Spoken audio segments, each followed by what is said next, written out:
in this epicenter of the world, in the Middle East, in Israel. Yesterday, close to 10 p.m. Israel time, Israeli jets attacked two targets. One is next to Damascus, and the other one next to the city of Homs, towards the center of Syria. And the target was a weapon cache, a weapon storage of Hezbollah in Syria. But for more and more reports that we get, the place is actually full of Iranian activity right now. Iranian activity that has to do with industry, that part of it supports the construction of missiles. In that industrial, semi-industrial area near Homs, there were factories built by Iran of Iranian companies. Part of them are for the car industries, and other parts are to support missile constructions over there. So Israel destroyed it. At the same time, Vladimir Putin was visiting the Iranian President Khamenei in Tehran, and at the same time, the leader of the Hezbollah, Nasrallah, was sitting in a meeting with the deputy chief of Hamas.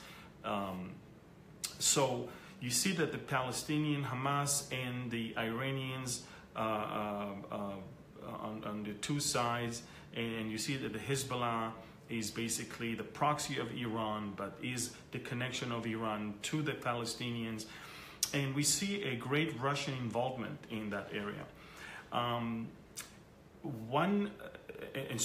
So you understand, the attack was marking a red line, basically, to both the Hezbollah and the Iranians, and I believe was well also for the Russians who are all around, to understand that we will definitely not tolerate Iranian presence in Syria when it comes to military and preparations for attack on Israel.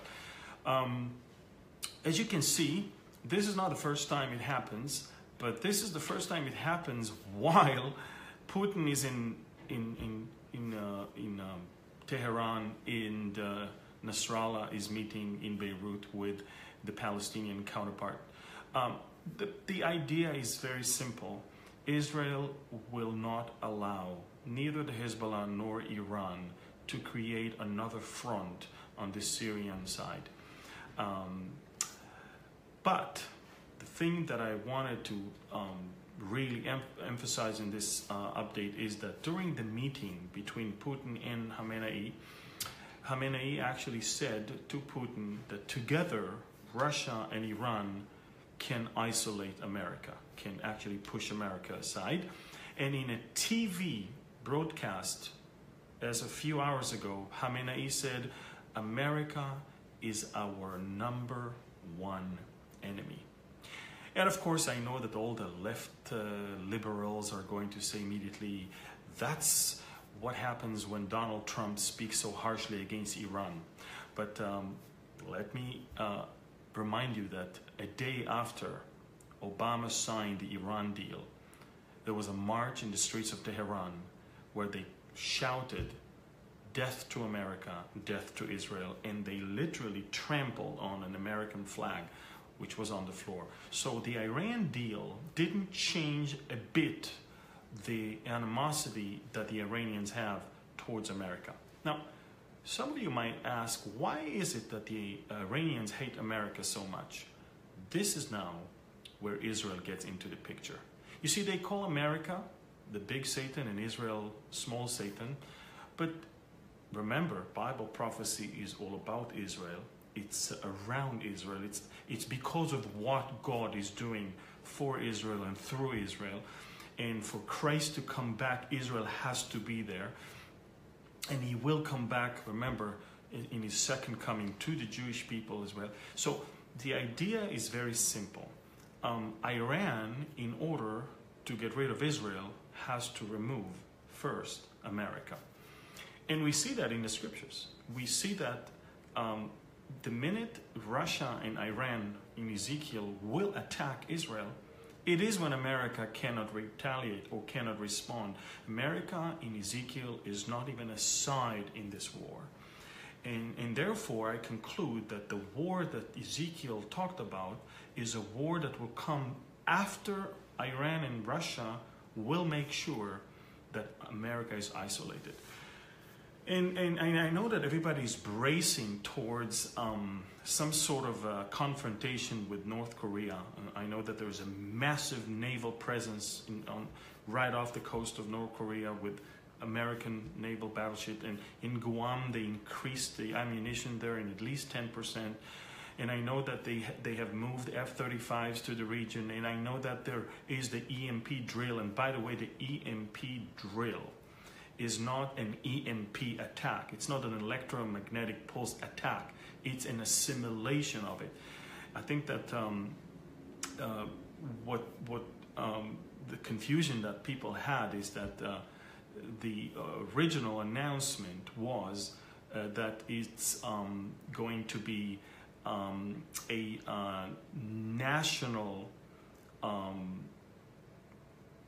power grid disability, and then of course in the website of the amateur radio community it actually says notional, not national, which means it's not going to be a real shutdown of the power grid. Well, whether it's notional or national, it doesn't matter. America understand, and you can look online for the Senate hearing on the EMP attack. America is bracing towards an EMP attack that might come from North Korea. But personally, I believe that we need to listen carefully to what the Iranians are saying and how much the Russians are not even responding or saying anything about that. Because North Korea will never touch America if they feel that America will not do anything to them. The North Koreans don't have a religious agenda. All they want is to survive. They believe that the only option for them to survive is if they equip themselves with enough weapons that will ensure that nobody will try to mess up with them. That's what it's all about. It's called survival. And for them, as long as they get the assurances that America is not going to attack, they will not do anything first. Unlike Iran. The Iranians attacked America more than once in different parts of the world. And Iran has a religious agenda. Islamic Jihad is not something that tolerates the existence of such an entity called America. You saw that with terror attacks in New York. You can see that in terror attacks all across Europe. They hate the West. They hate the culture. They hate everything that is represented with freedom and democracy. They want to impose their Sharia law. They want to impose their way of thinking, their way of life. And so we must understand that if I have to decide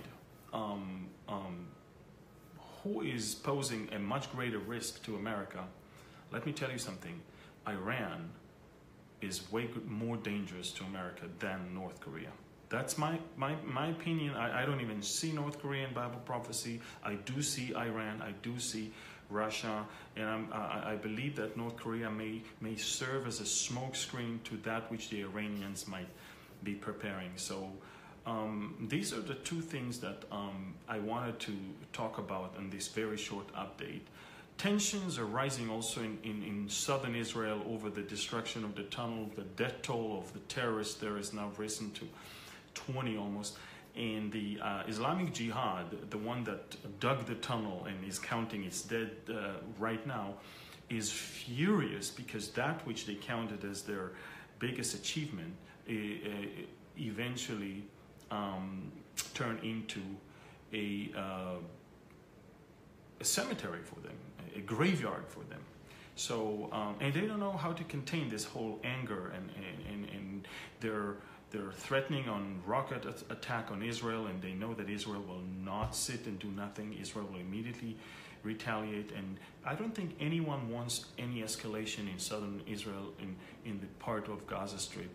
And so we're going to see how things are going to play around. It's interesting because whenever the Iranians, and using their proxy, the Hezbollah, are meeting with Hamas, it's never about any peaceful thing. It's not about peaceful solution. It's not about peaceful situation. It's all about how do we make sure that you get into a war with Israel, a military confrontation in Israel.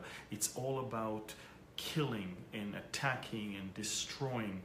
This is what it's all about. So Israel made it very clear through our channels of communication to Hamas via the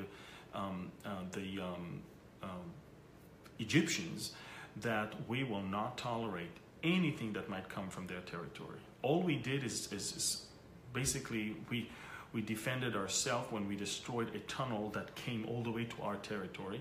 We actually destroyed the part that within our territory, but because so many terrorists were all inside and so many explosives were all inside, that was the reason.